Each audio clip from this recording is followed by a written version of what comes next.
MD cat को improve करने जा रहे हो और ये सोच रहे हो अपनी लाइफ को एक और चांस दूं या ना दूं, एफएससी को इम्प्रूव करूं या ना करूं। और अगर एमडी कैट एफएससी दोनों को इम्प्रूव करना है तो गैप ईयर में दोनों को स्टडी करने का प्लान क्या होगा। और आपने स्टूडेंट के बारे में सुन रखा होगा, उन्होंने एमडी कैट के सेकंड अटेम्प्ट दी और पोजीशन तक लेके दिखाई।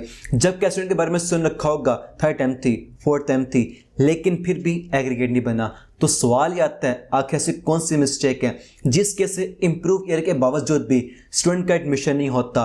और मैंने आपके लिए आज इस वीडियो में एमडी कैट और एफएससी दोनों गैप मैनेज करने का स्टडी प्लान और इसमें आने वाली जो प्रॉब्लम्स हैं उनका एक एक करके सोल्यूशन लेके आए। वो क्या, आओ समझते हैं। अस्सलाम वालेकुम। तो फिर कैसे हैं आप सब लोग? मेरा नाम अब्दुल्ला अहमद है। देखो, मैंने अभी तक बहुत स्टूडेंट्स को, चाहे वो एफएससी के थे या एमडी कैट के थे, उन्हें गाइड और प्रिपेयर कर चुका हूँ उनके एग्जाम के लिए, और उन्होंने एडमिशन तक लेके दिखाया।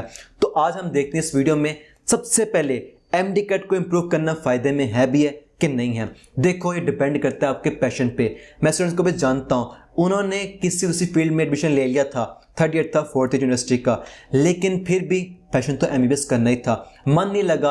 भले एमबीबीएस की जो बुक थी मोटी मोटी थी, लेकिन उनको पढ़ने का जो मज़ा आता है ना, वो किसी दूसरी फील्ड में नहीं आता। भले दूसरी फील्ड जो है वो वैल्यूबल होंगी, लेकिन जब पैशन क्लियर है करना एमबीबीएस से है, तब उसकी कोई वैल्यू नहीं है। फिर उन्होंने किया एमडी कैट को इम्प्रूव किया और अपने ड्रीम कॉलेज में एडमिशन लेके दिखाया। और मैं आपसे सच कहता हूँ, अगर आप अपनी लाइफ को एक और चांस देते हो, एमडी कैट को इम्प्रूव करके ना अपने ड्रीम कॉलेज में एडमिशन लेते हो, तो ये आपकी लाइफ का ना one of the best decision होगा। और इससे ना एक बताऊँ मज़े की बात, आप सीख लेंगे कि इसे बदला लेने का सबसे बेस्ट तरीका। वो क्या, जो कोई आपको आज बात सुना पा रहा है ना, वो आपको बात सुना से रहे, वो आपकी वैल्यू को ना अपने से कम समझता है, लेकिन चंद महीने लगेंगे आपको एमडी कैट क्रैक करने में, उसकी वैल्यू वही रहेगी, अपनी वैल्यू को बढ़ा लेंगे। और कल तक वो जो आपको बात सुना था आज आके मिसालें दे रहा होगा। ये होता है लाइफ में किसी से बदला लेने का सबसे बेस्ट तरीका, अपनी वैल्यू को उससे बढ़ा लो, इससे मज़ा आ जाएगा। पहले ये क्लियर कर लो, अगर पैशन यही था कि जब भी आपको कोई बुलाए, आपके वालिदैन को बुलाएं, ये कि डॉक्टर साहब, डॉक्टर साहिबा, फिर दूसरे किसी फील्ड की कोई वैल्यू नहीं, एमडी कैट इम्प्रूव करके दिखाएंगे, राइट है। अब रही बात एफएससी इम्प्रूव करने की, तो देखें एफएससी एग्जाम ना आपके एमबीबीएस के एग्रीगेट में बैकबोन रखते हैं। आप मिसाल ले लें इस साल 2025 की, आपको कितने ऐसे स्टूडेंट मिल जाएंगे, उनका रिजल्ट क्या 2024 था, लेकिन उन्होंने क्या किया, एफएससी को इम्प्रूव किया, अपने एग्रीगेट एमडी कैट के एग्जाम से पहले बढ़ा लिया और लेकर दिखाया एडमिशन। आपने इम्प्रूव करना है एफएससी को, लेकिन पता है इम्प्रूव ईयर में स्टूडेंट सबसे बड़ी मिस्टेक करते हैं। क्या होता है, क्या जोश मेरा बहुत हाई होता है, वो ये कहते हैं एमडी कैट को एफएससी को दोनों को साथ कवर करेंगे। ऐसा नहीं होता, ये मिस्टेक नहीं करनी, क्योंकि देखो दोनों का भले हम कहते हैं बुक सेम है साइंस की, लेकिन ये प्रिपेयर करने की अप्रोच मुख्तलिफ होती है। एफएससी में करना है आपने लॉन्ग तैयार करने हैं, शॉर्ट तैयार करने, उन्हें लिख के देखना होता है। एमडी कैट में क्या होता है, बस आपके ना क्लियर हो जाए कॉन्सेप्ट, आपने करनी होती क्वेश्चन की प्रैक्टिस। अब मैं हर साल जानता हूँ स्टूडेंट्स को दोनों को साथ कोशिश करते हैं मैनेज करने की, वो होता नहीं है। आते हैं एफएससी एग्जाम पास से आते हैं, फिर एमडी कैट को वहीं छोड़ना पड़ जाता है, दोबारा स्टार्ट करना पड़ता है जीरो से। ये मिस्टेक नहीं करनी, बल्कि आपने करना है यूज़ करना है माइंडसेट। वो माइंडसेट क्या, इसका नाम होगा डेड लाइन माइंडसेट। आपको ये पता है एफएससी एमडी कैट दोनों को इम्प्रूव करना है, एक डेडलाइन ना हो। मेरा जो एफएससी एग्जाम है ना, वो होगा जाकर स्टार्ट मई में होगा, मुझे उसके लिए ना एक महीना ज़्यादा था या फिर एक हफ्ता और ऐड कर लें, बस ये चाहिए।